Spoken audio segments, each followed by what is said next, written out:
This video is for informational purposes. It is not legal advice. You should contact your local Citizens Advice to get help with your particular issue or problem. To find your local Citizen Advice, visit www.citizensadvice.org.uk. Hello, Adam from Citizens Advice East End here. Welcome to the first of our videos about employment rights. In this video, we will be covering employment status. This is the first thing you need to know before understanding your employment rights. Your rights are linked directly to your employment status. Working out your employment status can sometimes be quite tricky. In this first video, we will be covering the main legal tests that you need to know to find out your employment status.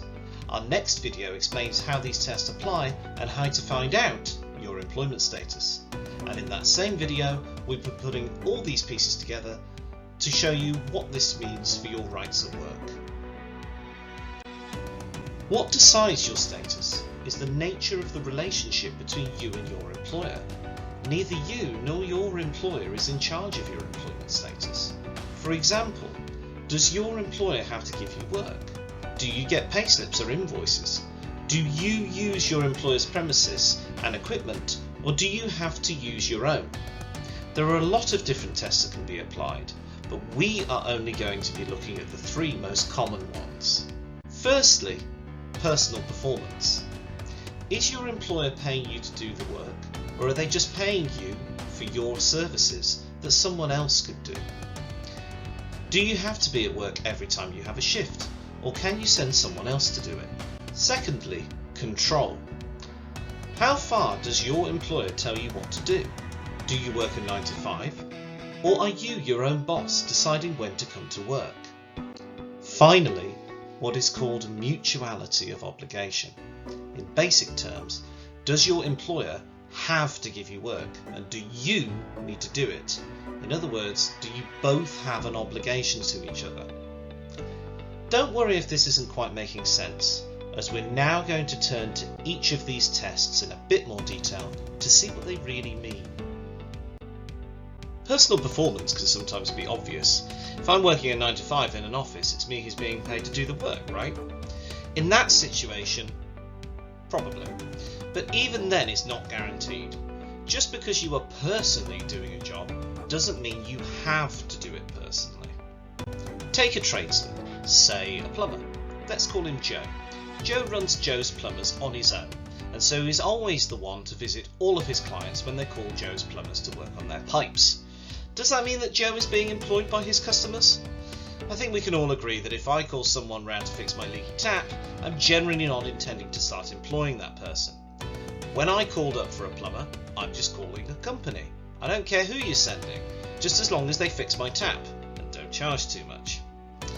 Okay, but let's say Joe's Plumbers was hired by a building site run by a company. There is no written contract, and in addition, Joe decides, for whatever reason, to provide invoices in his name, not in the name of the company Joe's Plumbers. Was the company that ran the site paying for Joe to personally provide that work, or were they just paying for Joe's Plumbers? Again, like the first example, did they care who came to do the plumbing work? Sometimes, where there isn't a written contract, this won't be very clear. Worse, sometimes some employers may try and say they are not paying for you personally, and you can send in who you like, when in reality, that just can't happen. The best way to see if you are providing personal performance is to try and think of whether in reality your employer is paying for you or just a service. Some examples of how to answer this might be the nature of your job. Like Joe, do you work in a trade? If so, are you doing this as a one-off? Do you have your own client base, or have you been working with the same company for the last few years? If you've got your own client base, you're probably providing a service. If you're working on a building site, however, the situation is not as clear. Terms and conditions. Where there is a written contract, try and see if there is a substitution clause that clearly states that you can send someone else in to do your job. Even if there is, does this make sense with what else is in the contract, including, again, the nature of your job? Has the employer ever relied on this clause? has anyone else in your workplace? If not, it's likely your employer is in fact paying for you, not a service. Necessary passes or qualifications. Again, your employer may say someone else can do your job, but is that really practical? Does someone need necessary qualifications before doing your job? Alternatively, would they need to have a building pass or security clearances? Again, the more qualifications or passes that are needed, the less likely you can send someone else in to do your job. Turning to the second test, control. This is basically saying who has the power over you in your employment relationship. A bit like personal performance, whether there is control over you can seem obvious. If my boss asks me to be in work every day, and they are working for the same company I work for, and that pays me, then that employer probably controls me, right? Maybe. The question is, how far are you integrated? If I'm a contractor providing a service, let's say, I set my own hours, provide my own materials, and decide how to do the work. I'm not, in other words, part of the organisation that is giving me work. But what if I work for an agency? Again, there is no control over me by the places where I am sent, but my agency tells me what to do and gives me shifts. I am not part of the businesses where I am sent, but I am on payroll with the agency.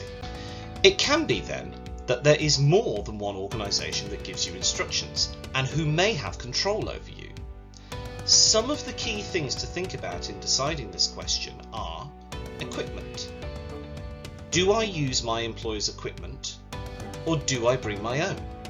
If you use your own, again, this is distancing yourself from your employer's business and suggests a lack of control. Shifts. If your shifts are given by a particular individual at your company, this suggests there is control. Even if you don't have to take those shifts, say because you have a 0 hours contract, you may still be on the rota and potentially available. This again suggests you are part of the business and that there is some degree of control. Instructions. Who gives you instructions day to day? Is this the same person or business? Agency workers generally are told what to do by a person different than the agency who pays them. But then they have hired you through an agency, and if you are no longer needed, it will generally be the agency that tells you this is the case and not your manager. Pay. If you're paid by someone else other than who is telling you what to do, that suggests that the person telling you what to do does not have ultimate control over you, as you are not part of their business. Turning to the final of our 3 tests, mutuality of obligation, this is the most complicated sounding, but often the most easy to answer. In a nutshell, does your employer have to give you work? If you have a written contract, it should say whether you have guaranteed hours. A 0 hours contract is one where it says that work is not guaranteed. Here are 2 examples of where work is definitely not guaranteed. Agency workers. Shifts are provided by the agency when you state you are free for work. The work does not have to be provided, and you do not have to do any particular shifts, even when they are available. Contracts for services. There is no mutuality of obligation. You've been provided to perform a service, not be given work. One thing to remember, length of service does not mean there is a mutuality of obligation. If you started on a 0 hours contract in 1994, it doesn't mean you have a right to be given work just because it is now 2021. So to sum up, firstly, your employment status is not decided by you or your employer. Instead, it is decided by looking at how you and your employer behave. To find out what status you have, you need to look at the relationship with your employer and think about the following. Whether you need to do the work, or whether you are providing a service that someone else can do instead. Is your employer the one giving you instructions, providing equipment, or paying your wages? If not, who is the one in control? Does your employer have to give you work, and do you have to do it? Or can you pick and choose whether you take the work on offer? We hope you found this video useful. In our next video, we'll be showing you how to apply these tests to find out your employment status.